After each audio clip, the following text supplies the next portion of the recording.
बिस्मिल्लाहिर्रहमानिर्रहीम। आप सबके सामने है एमसीक्यूज का paper. You all can see this is the latest one. फरवरी मार्च 2024 का पेपर है। आईजीसीएससी का पेपर है वेरिएंट 2। और ये पेपर आप लोगों को पता है कि हमें करना होता है कितना 40 एमसीक्यूज होते हैं इसके अंदर। सारे के सारे क्वेश्चंस हमें करने होते हैं हर हाल में। और इसको करने के लिए जस्ट 45 मिनट्स हमारे पास होते हैं। और आपने ये देखना है कि आपने जो मल्टीपल चॉइस आंसर की जो शीट है उसको पेंसिल से फिल करना है। ठीक है, पेंसिल से फिल करना है आपने। और याद रखिएगा, जब आप उसको फिल कर रहे हो बच्चों, तो आप उसको फिल करते वक्त बहुत ज्यादा डार्क, अगर आपको कंफर्म नहीं है कि यार ये आंसर राइट है या रॉन्ग है, तो आप बहुत ज्यादा डार्क उस पर कलर मत कीजिएगा। पता चल रहा है बाद में आप उसको मिटा रहे हैं, दोबारा सही कर रहे हैं, तो उसकी शेडिंग वहां रह जाएगी, तो स्कैनिंग में प्रॉब्लम होगा पेपर की। You need to keep remember कि बहुत ज्यादा डार्क शेडिंग नहीं करनी है। If you are not done with the MCQ, अगर आप कंफर्म नहीं है कि इसका आंसर यही है या कुछ और है, तो प्लीज बहुत ज्यादा डार्क कलर ना कीजिए। ठीक है, हाँ, अगर आपको कंफर्म है क्या इसका आंसर तो यही है, कुछ भी कर लो यही आंसर है इसका, तो फिर आपकी मर्जी, आप उसको डार्क करें या लाइट करें। बट कीप रिमेंबर दिस, ऐसा कलर कीजिएगा कि मिट सके। चलिए स्टार्ट करते हैं with question number 1। The question number 1 is solid x is heated for 600 seconds. The graph shows the heating curve that is obtained. What is the melting point of X? अच्छा भाई, वो कह रहा है कि 600 सेकंड तक जो है इसको क्या किया गया है, हीट किया गया है, यानी कि 10 मिनट्स तक इसको हीट किया गया है। तो अगर इनिशियली सॉलिड एक्स आपके पास क्या था, सॉलिड एक्स अगर आपके पास इनिशियली फॉर सपोज सॉलिड था, सो डेफिनेटली जो पहला वाला आपके पास कर्व आएगा that should be the melting point. ये आपके पास क्या होना चाहिए, मेल्टिंग पॉइंट होना चाहिए। और अगर हम मेल्टिंग पॉइंट की बात करें तो दिस इज 110, 120, 130, 140, 150, 160 और 170 बन रहा है ये यहाँ पर। सो मेरे हिसाब से इसका आंसर होना चाहिए है B. B should be the right answer. अगर आप देखें तो अगर वो सॉलिड एक्स है, वो बता रहा है वो सॉलिड है, तो अगर वो सॉलिड है तो इनिशियली वो मेल्ट होगा, और मेल्ट होने के बाद फिर वो लिक्विड बनेगा, और फिर सेकेंड टाइम पर वो क्या होगा भाई, बॉईल होगा। तो इसको बॉइलिंग पॉइंट बोल सकते हैं आप, और फिर यहाँ पर ये बनेगा gas. You need to keep remember this कि हीटिंग कर्व इस तरह से होता है, और जो आपके पास कूलिंग कर्व होता है वो नीचे की तरफ आता है। ठीक है, alright every one of you. तो आपने याद रखना है कि 200 से कम और 100 से ज्यादा, तो 20 नहीं हो सकता, 240 नहीं हो सकता, 270 नहीं हो सकता। तो अगर आपने काउंट भी नहीं करना है, आपने डायरेक्ट करना है आंसर, तो फिर आप इस तरह से कर सकते हैं। Let's move on towards question number 2। So over here which statement about diffusion are correct. वो बोल डिफ्यूजन से रिलेटेड कौन सी इसमें जो आपके पास स्टेटमेंट है वो सही है। Aqueous ions can not diffuse in water. ये क्या बात हुई भाई, आइंस जो होते हैं जब आप पानी में डिसॉल्व करेंगे तो वो सॉल्ट्स जो होते हैं वो डिसॉल्व होते हैं, तो आइंस भी डिसोसिएट होते हैं भाई, और वो डिफ्यूज होते हैं through out the solution. Diffusion is caused by the random movement of particle. That is right, absolutely right. Diffusion जो है एक्चुअल में आपके पास रैंडम मूवमेंट ऑफ पार्टिकल्स होती है। Then particles is spread out in all direction in diffusion. That is also right. When there is a diffusion of particles, so the particles move all around the container. ठीक है। Then they are saying diffusion can only take place in solid and liquids. नहीं भाई, gases में सबसे ज्यादा पाई जाती है। So this one and this one are wrong. So the right statements can be 2 and 3. So the right answer for this MCQ would be C. ठीक है भाई।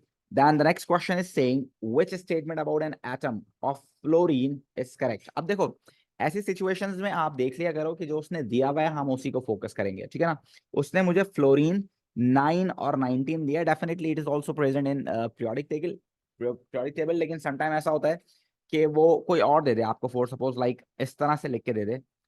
तो हो सकता है इस एलिमेंट के आइसोटोप्स भी हों, तो अगर वो न्यूक्लियॉन नंबर चेंज करके दे रहा है तो उसकी मर्जी है, जो उसने दिया आप उसके अकॉर्डिंगली वर्कआउट करें।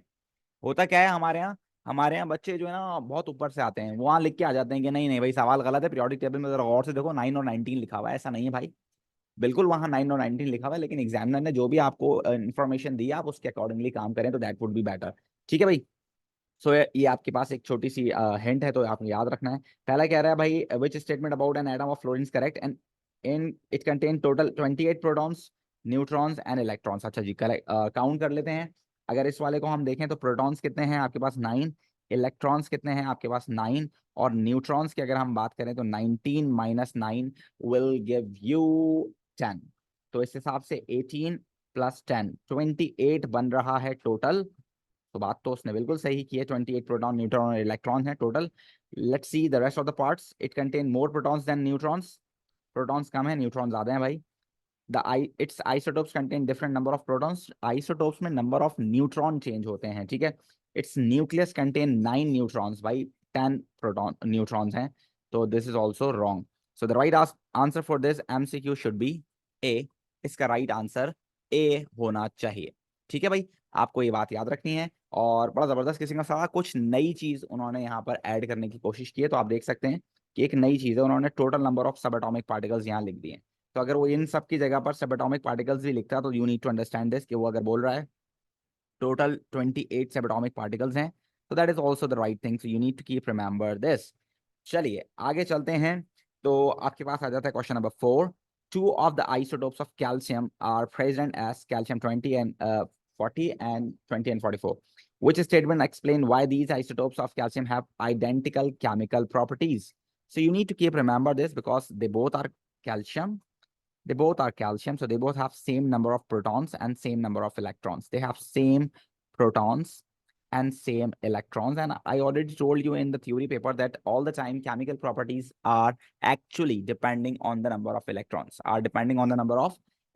And over here, they both are the same elements, so their structure is completely same, right? So we cannot say that the outer shell electrons are same. We can even say that the complete electronic structure is same, ठीक है ना? So let's see, both isotopes have a same number of neutrons. No. Both isotopes have the electronic configuration of 282. That is right, 2882. Both isotopes have mass number 20. No. Both isotopes have 40 fully occupied electron shells. Four fully occupied electron shells. Thank you. So this is what you need to keep remember. So the right answer for this MCQ would be B. जो electrons, जो completely electronic structure है वो same है इसका, ठीक है भाई। So you need to keep remember कि यहाँ पर सारे इलेक्ट्रॉन जितने भी पूरे शेल्स में भरे हुए हैं वो सेम है। That is why the right answer would be B. अच्छा, अगर ये ग्रुप मेंबर्स होते हैं कैल्शियम और मैग्नीशियम, तो हम बोलते हैं आखिरी शेल के इलेक्ट्रॉन सेम है। और अगर यहाँ पर सेम फंक्शनल ग्रुप वाला होता सीन, जैसे अल्कोहल होता है इथेनॉल, प्रोपेनॉल, ब्यूटेनॉल, तो हम बोलते सेम इसका फंक्शनल ग्रुप है, तो केमिकल प्रॉपर्टी सेम है। तो 3 रीजन है, मैंने आपको लिखवाए, होपफुली आपको याद होंगे। खैर, question number 5, which statement describe a property of potassium iodide? अब पोटेशियम आयोडाइड को जरा और से देख लीजिए बेटे। Potassium iodide is from group number 1 and group number 7, so the formula of this would be potassium iodide, and this is an ionic compound. एक metal और एक नॉन मेटल आपस में मिक्स है, यानी कि कंपाउंड बना रहे हैं, बॉन्डिंग कर रहे हैं, इलेक्ट्रॉन ट्रांसफर और रिसीव्ड हुए हैं, तो this would be the ionic compound. तो ये आपको क्लियर होनी चाहिए बात, ठीक है। क्योंकि ग्रुप 1 का है तो it should be white solid होना चाहिए, और क्योंकि ग्रुप 1 का है तो it should be soluble in water. पानी में डिसॉल्व होने के बाद आयन डिसोसिएट करेगा तो इलेक्ट्रिसिटी भी कंडक्ट करेगा, तो you need to remember all these stuff. It is insoluble in water, that is wrong definitely, क्योंकि ग्रुप 1 का है तो पानी में सॉल्युबल होना चाहिए। It is volatile substance, not at all. Ionic compound है तो सॉलिड होगा। It has low melting point, नहीं भाई, हाई मेल्टिंग पॉइंट होगा। आयोनिक कंपाउंड है, strong electrostatic force of attraction है। It conducts electricity when molten and aqueous, that would be the right answer. यहाँ aqueous लिखा हुआ नहीं है, तो अगर एक्वस भी लिखा हुआ होता तो भी एक्सेप्टेबल होता। सो the right answer for this MCQ would be D. All right, so let's move on towards question number 6, and this is methanol has a boiling point of minus 19 degrees Celsius. At minus 20, the liquid methanol is non-conductor of electricity. In a sample of methanol, each atom of carbon, hydrogen, and oxygen has a noble gas electronic configuration. Each atom has achieved this electronic configuration in 3 ways: gaining electron, losing electron, sharing electrons. All right, which statement describe the bonding between carbon atoms and oxygen atoms in the methanol? So you can see this simply. This is having low melting and boiling point, so definitely this is a covalent compound. So if you talk about covalent compounds, it's always formed by the mutual sharing of electrons, right? So this should be the thing that you need to keep remember. So the carbon atoms and oxygen atoms share 4 electrons. अच्छा जी, carbon और oxygen 4 electrons कैसे? अच्छा, the carbon atom and the oxygen atom share 4 electrons. अगर इन दोनों की बात की जाए कि कार्बन और ऑक्सीजन, 2 कार्बन के और 2 ऑक्सीजन के इलेक्ट्रॉन है, तो टोटल 4 इलेक्ट्रॉन्स की अगर बात की जाए तो दैट शुड बी राइट, ठीक है। Then carbon atoms and the oxygen atom share 2 electrons, 2 तो इलेक्ट्रॉन शेयर नहीं करेंगे भाई, 4 तो करेंगे कम से कम। Carbon is negative ion and oxygen is a positive ion, नहीं भाई, आइन तो नहीं बना सकते ये। पॉजिटिव और नेगेटिव आयन तो हरगिज नहीं बना सकते, वो आयोनिक कंपाउंड बनाते हैं। So the right answer for this MCQ should be A. ठीक है ना। आप देख लो यहाँ पर जो कंपाउंड है वो है CH2O। तो इसका मतलब है एक तो कार्बन हो गया, कार्बन 4 बॉन्ड बना सकता है, ठीक है ना, तो 2 मैक्सिमम हाइड्रोजन से बन सकते हैं भाई, ठीक है ना, हाइड्रोजन तो 2 ही हैं, तो 2 बॉन्ड तो हाइड्रोजन से बन गया, तो बाकी जो 2 बॉन्ड हैं वो डेफिनेटली ऑक्सीजन से बनेंगे। So this should be the structure, ये स्ट्रक्चर आपके पास होना चाहिए।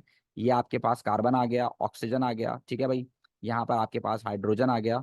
तो आपके पास कार्बन के 4 इलेक्ट्रॉन्स होते हैं, तो वो इसी तरह से शेयर हो सकते हैं कि आपके पास each carbon is sharing 4 electrons like this, and oxygen definitely उसको 2 इलेक्ट्रॉन चाहिए तो 2 शेयर करेगा, हाइड्रोजन को 1 चाहिए तो वो 1 शेयर करेगा। तो शेयरिंग पार्ट में अगर आप देखें तो टोटल 4 इलेक्ट्रॉन मौजूद हैं। So that would be the right statement. 6 का आंसर होना चाहिए ए। ठीक है भाई बच्चों, तो चलते हैं आगे क्वेश्चन नंबर 7 की तरफ। तो the structure of diamond and graphite are shown, and we definitely know this that this is diamond, right? And this one is graphite. And we know this graphite one have a layered structure and the layers can slide over each other. That is why it can be used as a lubricant and it can conduct electricity because every carbon having 3 covalent bonds and 1 electron is free over there in graphite, right? So we know these stuff. So let's move on. Which statement about diamond and graphite is correct? अब इनमें से कौन सी statement सही है? Let's see. So diamond and graphite containing strong covalent bonds between carbon atoms. That is absolutely right. They have strong covalent bonds and all are the carbon atoms. That is right. Diamond and graphite have delocalized electrons. No, don't. Diamond does not have definitely free electrons, but graphite have. So diamond and graphite have a layered structure. No, graphite has only a layered structure. Diamond and graphite have low melting point. That is absolutely wrong. So the right answer is A. They both are giant covalent structures, so definitely they have strong covalent bonds between carbon atoms. Let's move on towards question number 8, and it's about metallic bonding. You can see this one of the metals MCQs over here.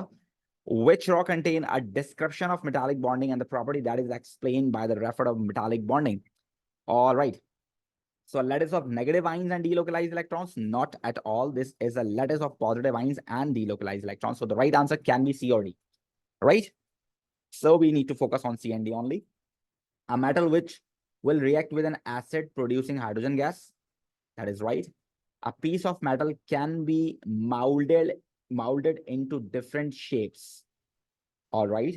So what is the property explained by the reference of metallic bonding? If you talk about the reference of metallic bonding, so metallic bonding is actually telling you that the atoms or the positive ions in metals are arranged in layers and the electrons are delocalized. So it means that according to the structure of metallic bonding, we are going to understand this, that metals are good, malleable. So the right answer for this MCQ would be D.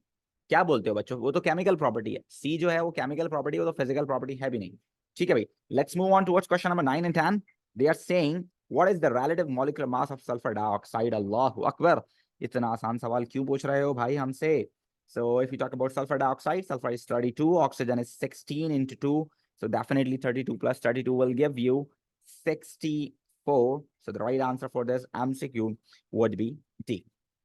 Then they are saying magnetite is an ore of an iron which contain iron 2 plus and iron 3 plus and oxygen 2 minus only. What is the formula of the magnetite?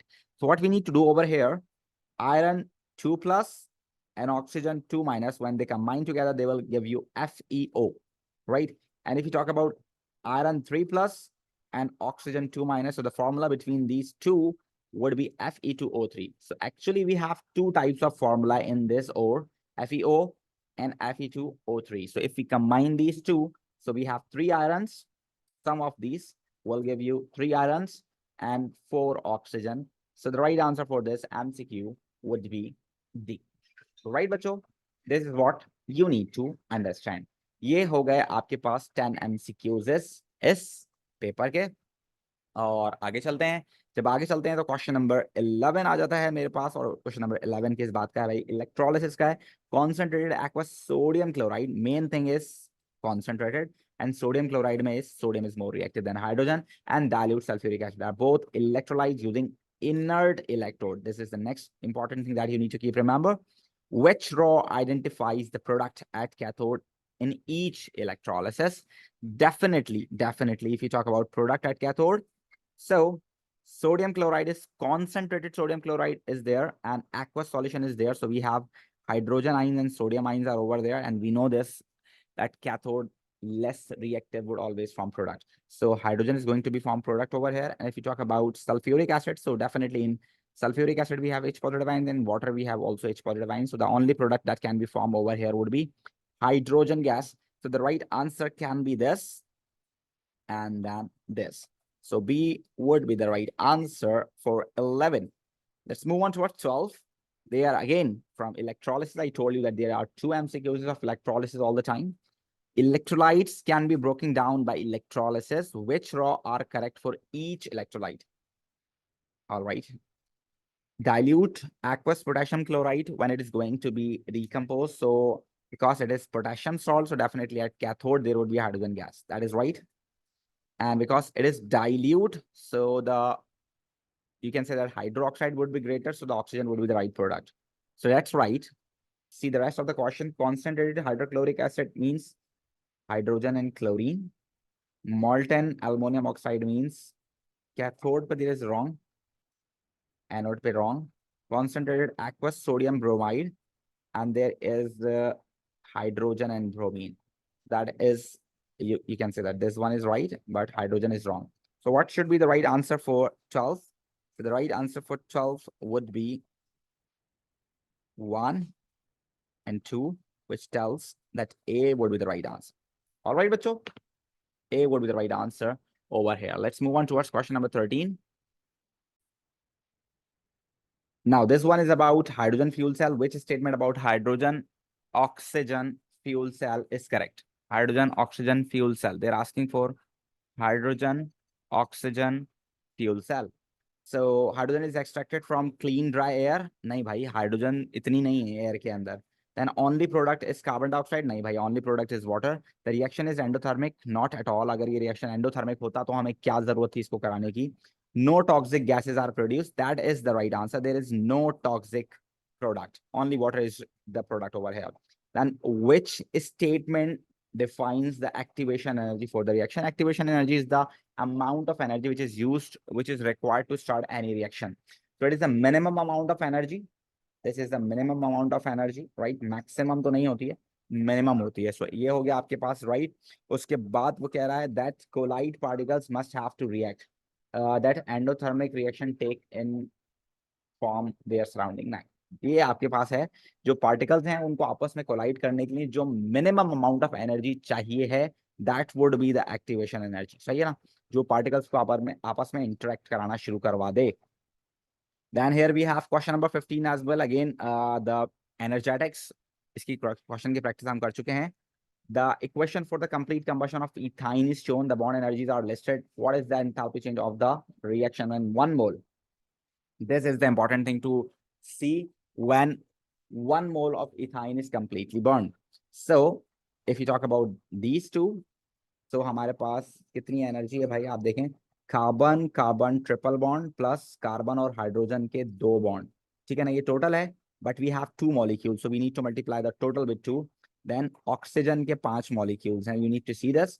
Then carbon carbon double bond by 837 plus and CNH के 2 bonds हैं, तो it would be 415 into 2, and then this would be multiplied with the 2 because there are 2 molecules, and then 5 multiplied by 498. This would be the part of the left hand side, and then if you talk about right hand side, so carbon and oxygen के 2 bonds हैं. आप देखें, एक molecule में there are 2 bonds, but we have 4 molecules, so this would be 8 into 805. Plus, if you just look at over here, we have 2 bonds of O and H in each molecule, and we have 2 molecules, so it should be like this, 4 into 464. So this would be the released side. So if we calculate this, so it would be 415 into 2 plus 837 into 2.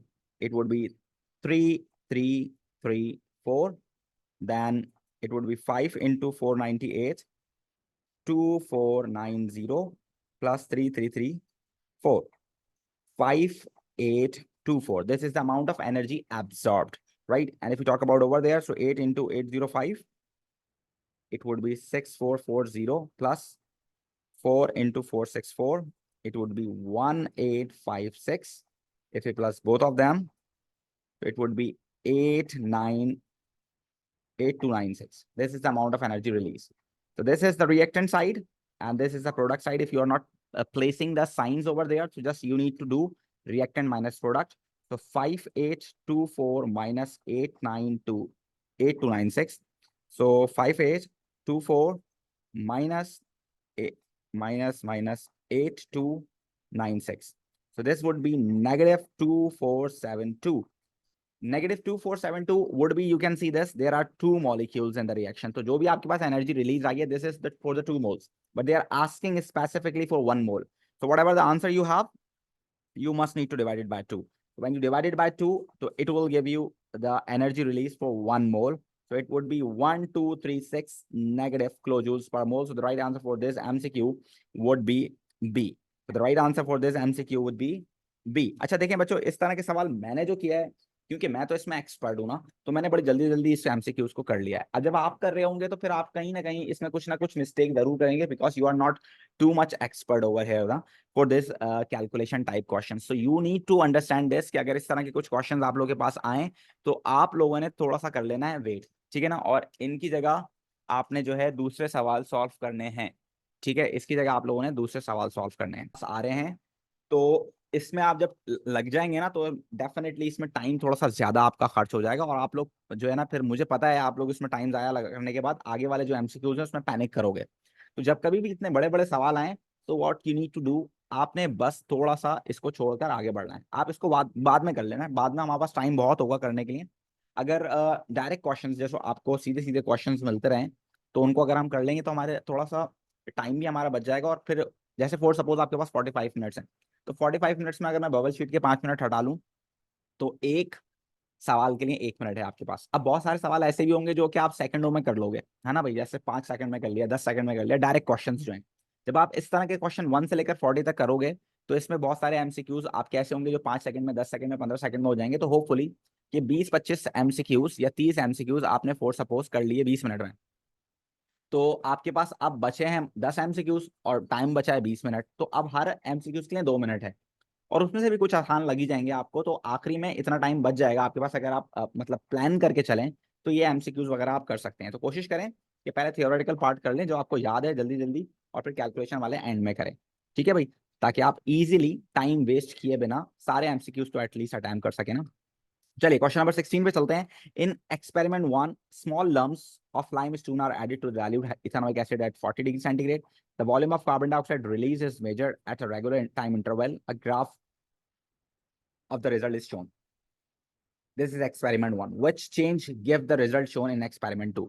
अब देखें experiment 1, this is steeper, ठीक है ना, काफी steeper है, यानी कि fast reaction है। कैसा रिएक्शन है बच्चों? ये फास्ट रिएक्शन है, तो स्टीपर है, फास्ट है। आपने स्मॉल यहाँ पर पार्टिकल्स इस्तेमाल किए हैं, साथ साथ टेम्परेचर आपने 40 इस्तेमाल किया है। This is a slower reaction. आप देखें ये स्लोअर है, तो आपके पास टेम्परेचर डेफिनेटली लो होगा, ठीक है ना। या अगर टेम्परेचर लो नहीं है, फॉर सपोज अगर टेम्परेचर लो नहीं है, तो हाई तो नहीं हो सकता। उसके अलावा यहाँ पर आपके पास पार्टिकल्स का साइज कैसा होगा भाई? थोड़ा लार्ज होगा, क्योंकि ये आपके पास सीन ये है कि आपके पास यहाँ पर भाई रिएक्शन स्लोअर है। तो अगर हम देखें, तो आप यहाँ देखें पाउडर फॉर्म में, अगर आप पाउडर फॉर्म में लोगे तो रिएक्शन फास्टर होगा। टेम्परेचर सेम है और पाउडर फॉर्म ले लिया, तो there would be a faster reaction, तो ये तो नहीं हो सकता। देन पाउडर लिया आपने, टेम्परेचर भी बढ़ा दिया, और फास्ट हो जाएगा। यहाँ आपने स्मॉल लम्स लिए बट टेम्परेचर बढ़ा दिया, तो और फास्ट हो जाएगा, ठीक है ना। So the only right answer over here would be A. आपने लार्ज लम्स यूज किए हैं सेम टेम्परेचर पे, थोड़ा बड़ा साइज आपने यूज किया है, तो बड़ा साइज यूज करने से रिएक्शन थोड़ा सा आपके पास स्लोअर हो गया होगा, प्रोडक्ट सेम ही है, ठीक है भाई। तो 16 का आंसर हो गया आपके पास। देखिए कितना जल्दी से हो गया ये सवाल ना। तो ऐसे सवाल पे हम टाइम सेव कर सकते हैं अपना for calculation purpose. So in the Haber's process, nitrogen and hydrogen are reacted to make ammonia. The forward reaction is exothermic, which condition produce maximum yield of ammonia. कौन सा वाला मैक्सिमम बना सकता है yield of ammonia? Because exothermic है भाई, so exothermic reactions want a low temperature, तो temperature low होना चाहिए, ये हो गया। और क्योंकि there are 2 moles and there are 4 moles, तो हम प्रेशर बढ़ाएंगे तो लेस नंबर ऑफ मोल्स की तरफ जाएगा, तो हाई प्रेशर होना चाहिए। So the right answer for this MCQ would be B. आप देखें कितना जल्दी से हो गया, टाइम सेव हो रहा है ना इन एमसीक्यूज में। तो हम इस वजह से एंड तक कोशिश करेंगे कि हम ये सिचुएशन रखें। Then the Ostwald process is used to make nitric acid. The condition used in this process, a catalyst containing transition element, a pressure of 10, a temperature of 800 degree centigrade. Which of these conditions are also used in contact process? इनमें से कौन सी वाली contact process में use होती है? कौन सी वाली use होती है इसमें से? कॉन्टैक्ट प्रोसेस में ये यूज होती है ना, catalyst containing a transition element, vanadium pentoxide. ये कॉन्टैक्ट प्रोसेस में हम लोग यूज करते हैं वेनेडियम पेंटाऑक्साइड। प्रेशर तो इतना यूज नहीं करते ना, टेम्परेचर इतना यूज करते हैं। So one only would be the right answer for this. देखो कितना आसान है, कितना आसान है एमसीक्यू, है ना भाई। 19 पे चलते हैं, देखो टाइम सेव हो रहा है हमारा इसमें, सही है भाई। Hydrogen iodide is dissolve in water, which row describe the final colour seen when the solution is tested with damp red litmus paper and with acidified potassium manganate. ठीक है, सो हाइड्रोजन आयोडाइड को जब आप पानी में dissolve करेंगे तो आपके पास आयोडाइड आइन, और आपके पास क्या बन रहा है? आपके पास आयोडाइड आइन बन रहा है, और आपके पास जो है हाइड्रोजन आइन बन रहा है। तो hydrogen ions means there is a acidic solution, there is an acidic solution. तो एसिडिक सॉल्यूशन है, तो अगर आप यूज कर रहे हैं tested with damp red litmus paper, तो रेड वाला रेड ही रहना है, उसको तो कुछ नहीं होना। ठीक है, हाँ इसके अंदर आयोडाइड भी है, so iodide can be, you can say that converted into iodine, है ना भाई। क्योंकि KMnO4 का और आयोडाइड का रिएक्शन होता है, वी नो दिस, कि आयोडाइड तो भाई रिड्यूसिंग एजेंट होता है ना, तो ये रिड्यूसिंग एजेंट है। तो KMnO4 ऑक्सीडाइजिंग एजेंट है। जब ये दोनों आपस में रिएक्शन करेंगे तो कलरलेस टू ब्राउन कलर आपको ऑब्जर्व होगा। तो that would be the right answer, C. 19 का आंसर आपके पास सी होना चाहिए। कितनी जल्दी हो गया, टाइम सेव हो रहा है इन एमसीक्यूज में। तो जल्दी से एंड से लेकर आखिर, शुरू से लेकर एंड तक जाएंगे ताकि आपका टाइम सेव हो सके, मैक्सिमम राइट आंसर्स आप कर सकें, कैलकुलेशन वाले को छोड़कर। ठीक है ना, कैलकुलेशन वाले वापसी में कर सकते हैं हम। Which statement about aqueous ethanoic acid are correct? It can be produced by oxidizing ethanol with potassium iodide. No, देखो इथेनॉल को हम ऑक्सीडाइज करते हैं भाई, इथेनॉल को हम ऑक्सीडाइज करते हैं KMnO4 से, है ना भाई। KMnO4 से ऑक्सीडाइज करते हैं तभी इथेनॉइक एसिड बनता है। Then it reacts with magnesium to produce hydrogen gas. Yes, definitely ethanoic acid एक एसिड है। It has the approximate pH value of 3. Weak acid है तो 4 तक हो सकती है somewhere. It produce esters called methanoate. Methanoates नहीं भाई, अगर हम इसको एस्टर की बात करेंगे तो कुछ और भी बन सकता है, जरूरी नहीं है मीथेनोएट बने। तो what should be the right answer for this MCQ? This would B 2 and 3, ये सही हो सकता है। देखो 1 तो सही है नहीं ना, तो ये भी गलत हो गया, ये भी गलत हो गया, और 4 भी गलत है तो ये भी गलत हो गया। तो 2 और 3 सही हो सकते हैं आंसर, यानी कि सी राइट आंसर हो सकता है। 3 भी वीक एसिड की पीएच कंसीडर की जा सकती है। चलो ठीक है, ये भी आइडिया हो गया हमें। Then which element from an acidic oxide? तो नॉन मेटल ये काम करते हैं भाई, मेटल तो बेसिक ऑक्साइड्स बनाते हैं, so that would B D. कितना जल्दी हो गया, कितनी देर लगी इसको सॉल्व करने में बताओ? सेकंडों में ये काम हो गया। तो ये ऐसे एमसीक्यूज आपका टाइम सेव करेंगे, इसलिए मैं आपको बोल रहा हूं कि पहले से आखिरी तक आप लाजमी जाएंगे। ठीक है, then which statement describe the properties of hydrochloric acid? Carbon dioxide produced when limestone reacts with hydrochloric acid. Definitely that's right. Limestone is calcium carbonate. तो एसिड जब रिएक्ट करेगा कार्बोनेट से सॉल्ट, कार्बन डाइऑक्साइड और water बनेगा। Hydrogen is produce when sodium hydroxide reacts with this. नहीं भाई, salt और water बनता है। Methyl orange turns yellow in strong acid. नहीं भाई, रेड हो जाता है। All the as all the indicators are red except thymophthalein is colorless in acid. Red litmus paper turns blue. नहीं भाई, नहीं भाई, नहीं। राइट आंसर वुड बी ए। चलिए 23 कहता है आपसे element P and Q have the same number of electron shells. Same number of electron shells का मतलब है सेम पीरियड हो सकता है इनका, एक पीरियड में, एक रॉ में हो सकते हैं ये, ठीक है ना। Same number of electron shells का मतलब हुआ an atom of Q has more electrons than its outer shell electron than an atom of P. वो कह रहे हैं एटम ऑफ क्यू जो है हैज मोर इलेक्ट्रॉन, उसके पास ज्यादा इलेक्ट्रॉन है in its out more electron in its outer electron shell than an atom P। अच्छा भाई, अगर इसके पास मोर इलेक्ट्रॉन है इन आउटर शेल, सो इसका ग्रुप नंबर बड़ा है। ग्रुप नंबर इस मोर, इसका ग्रुप नंबर बड़ा है, ठीक है ना। यानी कि ये राइट पे हो सकता है और फिर ये लेफ्ट पे होगा। जो क्यू होगा वो इधर होगा, पी इधर होगा, पीछे होगा, क्योंकि पी के पास इलेक्ट्रॉन कम है। We know this. Group number 1 के पास 1 इलेक्ट्रॉन, ग्रुप नंबर 2 के पास 2 इलेक्ट्रॉन, ग्रुप नंबर 3 के पास 3 इलेक्ट्रॉन, ये इस तरह से चलता है, वी नो दिस ना। तो अगर वो कह रहा है क्यू के पास आखिरी शेल में इलेक्ट्रॉन ज्यादा है तो क्यू का ग्रुप नंबर ज्यादा बड़ा है। So which statements are correct? P and Q are in the same group, नहीं हो सकता क्योंकि वो सेम पीरियड में। P and Q are in the same period of the periodic table, that is right. P has a greater tendency to form positive ions than Q, definitely. आप देखें P इस तरफ है, मेटल्स की तरफ है, तो पॉजिटिव आइन बनाने की इसमें खुसूसियत ज्यादा है। इसके अंदर ये नॉन मेटल है तो नेगेटिव आइन बनाने की खुसूसियत ज्यादा होगी, that is right. Then the oxide of Q is more basic than P, no. Q है नॉन मेटल की तरफ तो एसिडिक हो सकती है, बेसिक नहीं होगी। सो the right answer can be 2 and 3। सी इसका आंसर हो सकता है 23 का, सही है भाई। आगे चलते हैं 24 की तरफ। Which substance react with dilute sulphuric acid to form salt and can be remove from the resulting mixture by filtration? अच्छा जी, कौन सॉल्ट बना सकता है? Which substance react with dilute sulphuric acid to form salt, salt that can be remove from resulting mixture by filtration? अच्छा भाई, sulphate है, sulphuric acid है, तो ऐसी क्या चीज डाली जाए कि जो सॉल्ट बने वो फिल्ट्रेशन से रिमूव हो, यानी कि इनसॉल्युबल सॉल्ट बने, इनसॉल्युबल सॉल्ट, ठीक है भाई। सो हम बैरियम क्लोराइड डालेंगे, तो बैरियम क्लोराइड डालने से मेरे पास क्या बनेगा? बैरियम और sulphate, barium sulphate which is insoluble salt, और इसको हम फिल्ट्रेशन से बाहर निकाल सकते हैं, and that is the right answer. ये रिएक्शन करेगा नहीं। कॉपर कार्बोनेट डालेंगे तो कॉपर सल्फेट बनेगा विच इज सॉल्युबल। इसको अगर हम डालेंगे सोडियम हाइड्रोक्साइड को तो आपके पास बनेगा sodium sulphate which is soluble salt. So इसका मतलब वो right answer for 24 would be A, insoluble salt बनेगा तो ही तो फिल्ट्रेशन करेंगे ना भाई, ठीक है। आगे चलते हैं 25 की तरफ। 25 की अगर हम बात करें तो there is astatine is below iodine in group 7 of the periodic table. Which rod describe the properties of astatine? Definitely we know this, yeah, when we move down the group in group 7, so there would be less volatility, तो solid material होगा astatine, that would be the fact. So ये तो हो गया गलत। फिर displace iodine but does not displace chlorine or bromine, that is also wrong, क्योंकि the astatine is below iodine, chlorine and bromine, so वो किसी को भी displace नहीं कर सकता, does not displace chlorine, bromine and iodine, that is the right answer. The less reactive cannot displace the more reactive halogen, you need to keep remember this. 26, which property of copper explain why it is classified as a transition element? क्यों है transition element? Copper can be band into shapes, malleable तो सारे ही metal होते हैं, इसमें transition की कौन सी खुसूसियत हुई? Copper form 2+ and 2 1, that should be the right one. Copper is a good conductor, वो तो सारे ही मेटल होते हैं, इवन ग्रेफाइट भी होता है। Copper has low density, that is wrong, alkali metal की डेंसिटी लो होती है। So the right answer for this would be B. Time saving MCQs हैं भाई ये, याद रखिएगा, इनके ऊपर वर्कआउट करना है आपने, फॉरन फॉरन टाइम सेव करना है इनसे, ठीक है। Brass is an alloy that form from copper and zinc, which statement is correct? देखिए मैंने आपको बोला था ना एलॉय वाला सवाल आता है पेपर में, तो you need to be get ready for this. Brass, copper and zinc all conduct electricity, that is right. Brass is a compound of copper and zinc, compound नहीं है, मिक्सचर है बेटे। Brass is harder than zinc, that is right. So 1 and 3 should be the right answer, so C होना चाहिए 27 का answer, that is right, absolutely right.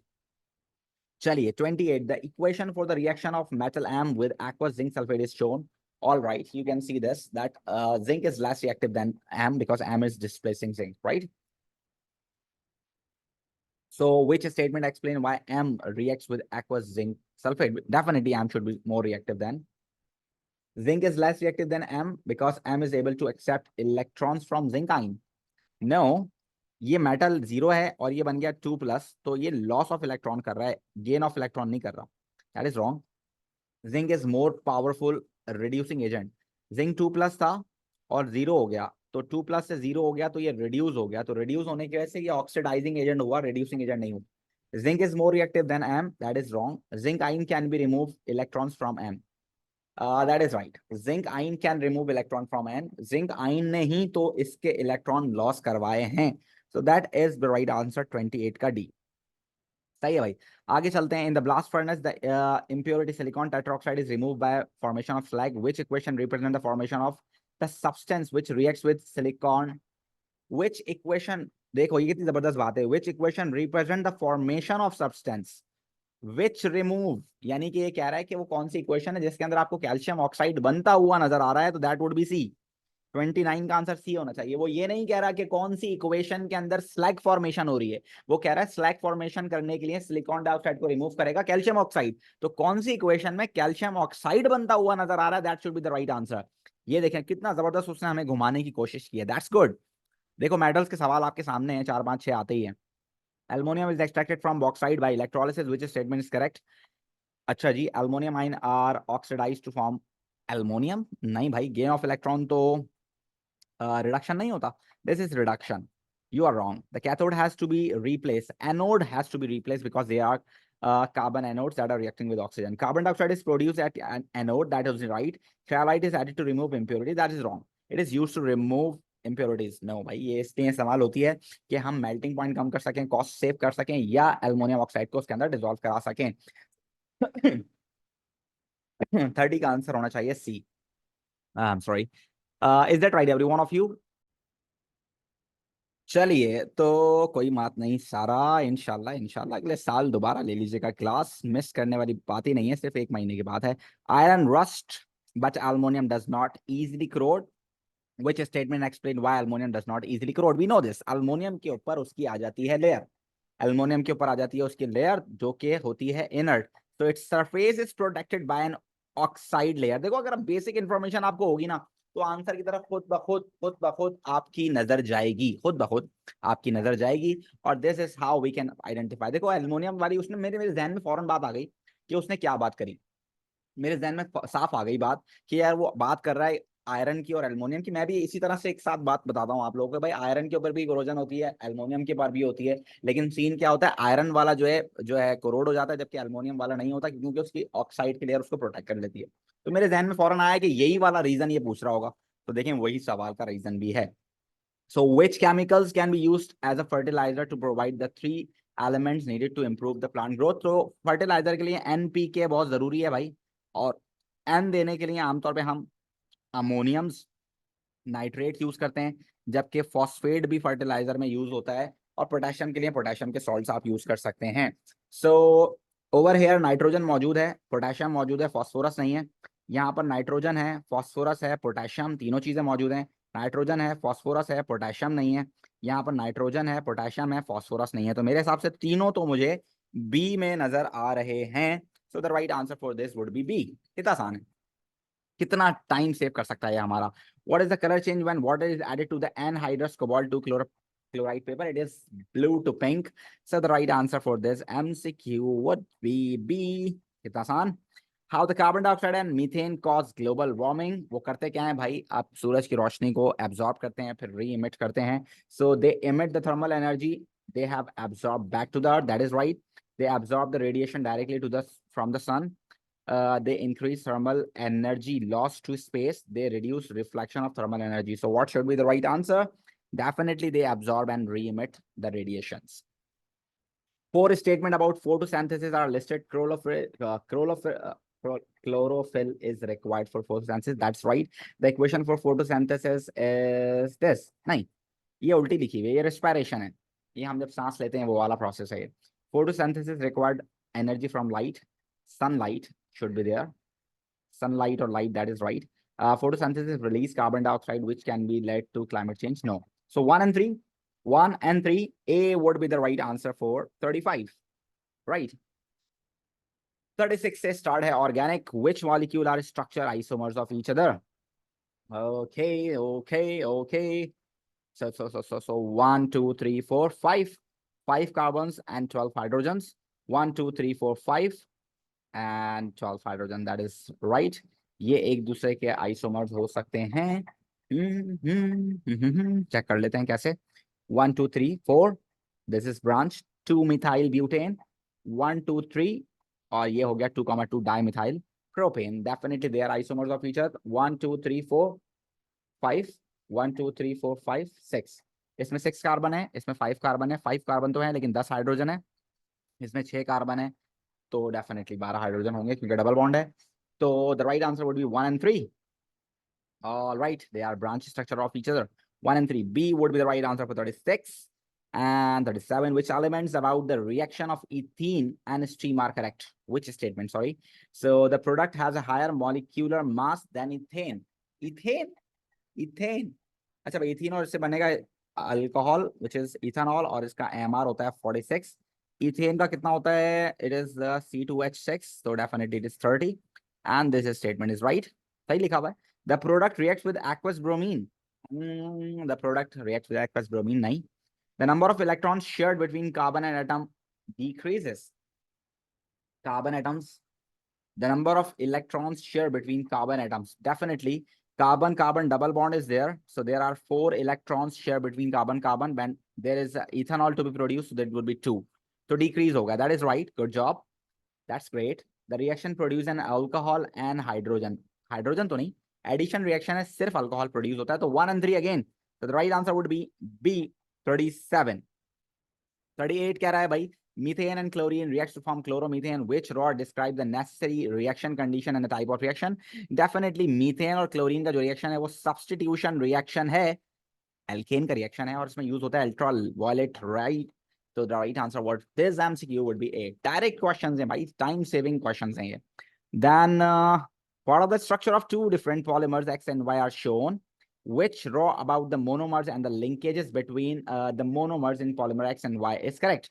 So this is amide and this is also amide.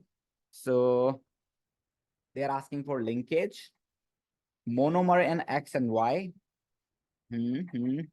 अच्छा, इसको हम तोड़ देते हैं. इसको तोड़ा, इसको तोड़ा, इसको तोड़ा. अब आप देखें, जब हमने इसको तोड़ा तो एक मॉलिक्यूल जो मेरे पास निकला है उसमें एक तरफ नाइट्रोजन और हाइड्रोजन है, एक तरफ सी डबल बॉन्ड और ओ है, यानी कि ये है नेचुरल वाला. ठीक है ना, ये नेचुरल है और ये डेफिनेटली प्रोटीन हमारे सिलेबस का पार्ट है. और यहाँ वाले को देखें तो दोनों तरफ सी डबल बॉन्ड ओ है, तो इसका मतलब ये आर्टिफिशियल है और आर्टिफिशियल वाला हमारे सिलेबस में है नायलॉन. तो they are not having the same type of monomers, they are different types of monomers. तो ए या बी में से कोई आंसर हो सकता है. The linkage in x are different from the linkage in Y. Linkage तो same है, दोनों में amide है. The linkage in X are the same as the linkage in Y. So the right answer for this MCQ would be B. 39 का answer B होना चाहिए. दोनों में amide linkage ही है. ठीक है भाई. को मोनोमर है एक में और एक में 2 मोनोमर्स हैं. ठीक है, यानी 2 different 2 monomers. Substance Q is tested using paper chromatography. The resulting chromatograph is shown. Which statement is correct? Q is a pure substance. 2 spots हैं तो प्योर तो नहीं हो सकता. The RF value of the lower spot is 0.25. ऐसा नहीं हो सकता. 0.25 होती तो यहाँ कहीं होना चाहिए था, तो बहुत ऊपर है, तो ये भी नहीं हो सकता. Q is a mixture of at least 2 different substances. That is right. Q is a compound of 2 elements. 2 elements तो नहीं हो सकता. मिक्सचर होगा तो ये सेपरेट हो जाएगा. तो that would be the right answer, C. तो ये हो गए हमारे पास यहाँ के 40 MCQs जो कि आपको आने चाहिए फरवरी मार्च के. 50 मिनट अभी स्टिल मेरे पास हुए हैं.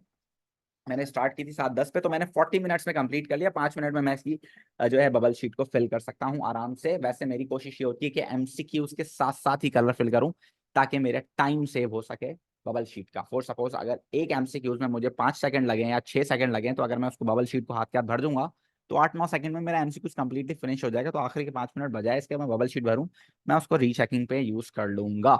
ठीक है भाई. So this is the paper of February March. आइए चलते हैं आपके सवालों की तरफ और आपसे बातें करते हैं. ठीक है भाई.